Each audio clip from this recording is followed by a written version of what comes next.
Hello दोस्तों, में हम लोग जानेंगे इस कंपनी के बारे में। तो इसको अंडे देख सकते हो, इस कंपनी ने क्रैश किया है, वो भी -2%।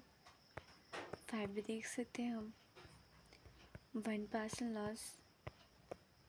1 महीने में देख सकते हैं हम 3% रिटर्न। 1 ईयर में देख सकते हैं हम 67% रिटर्न। 1 ईयर में देख सकते हो क्रैश 49%। 5 ईयर में देख सकते हैं हम 82% रिटर्न।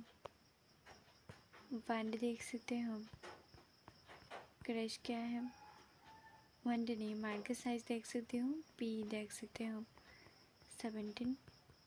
डिविडेंड देख सकते हैं हम, मार्केट ओपन हाई लो देख सकते हैं हम 52 एक हाई लो देख सकते हैं हम।